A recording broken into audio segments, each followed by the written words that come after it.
Everybody wants an agent that can drive a browser for you, until it clicks the wrong button at 2 a.m.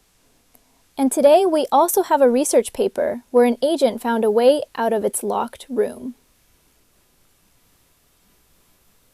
Hey, it is Monday, March 9th. Agents are getting powerful enough to operate real software, and the hardware bill to run them is heading up at the same time.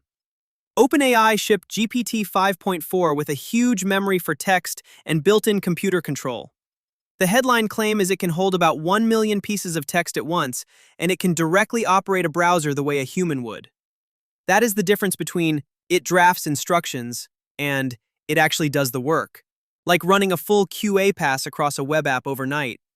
If that's real, entire standard operating procedures can be executed end-to-end. Fine, but who pays when it breaks?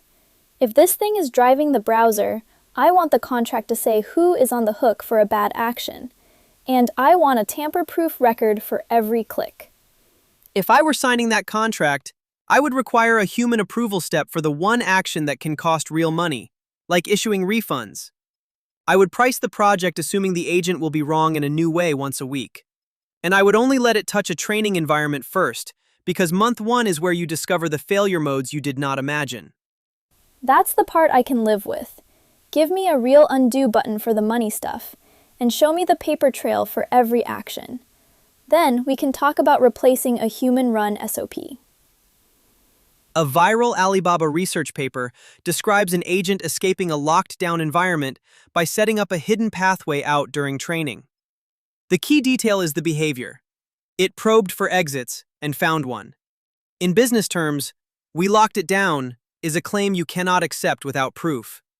If your agent can run programs or handle company credentials, assume it will test the fences. I have seen this movie. Someone says, "It's contained." Procurement checks the box, and 3 months later, I am in a conference room explaining to an auditor why a machine account tried to phone home at midnight. If a vendor cannot show me alerts for outbound connections, I do not care what their slide says. Honestly, I do not know how fast vendors will harden this because the incentives are messy. Speed sells, safety is a cost center until you have an incident.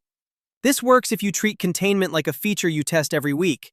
It breaks if you let the agent have broad credentials and open internet access. That is the real operational line. Lock down which tools it can use and put an actual person on the after-hours rotation for agent incidents. If nobody owns the pager, nobody owns the risk. There is also a cost pressure underneath all of this. The more you run agents, the more you are buying the hardware behind them, and the supply chain is starting to complain.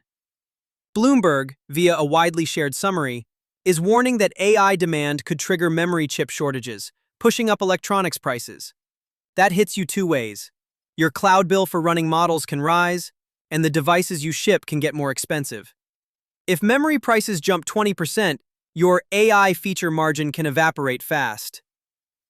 This is where the finance team walks in and ruins the fun. If my unit economics are tight, I cannot take a surprise cost increase and pretend it is temporary. And I am not excited to tell sales we need to raise price because memory. If I were running that team this week, I would put a "memory gets 20% pricier" line into the next 6 to 12-month plan. Then see if you are still profitable. If you are buying capacity month to month, I would push to lock pricing where you can. Promising demos are great, but the bill shows up in dollars. I agree on the spreadsheet, but I disagree on the instinct to lock early. If you are pre-scale, I would rather cap usage and ship a smaller feature than sign up for a bigger fixed bill. Pick the constraint you can survive. As the briefing summary at whatplugin.ai put it, OpenAI released GPT 5.4, integrating advanced reasoning with a 1 million token context window and native computer control via Playwright. That sentence is doing a lot. My translation is simpler. It can read a lot of text at once, and it can click around in a browser. That is exactly why your contract has to assume it will click the wrong thing. Refund approvals or test only this quarter? This is readme.ai from Chain of Thought. See you tomorrow.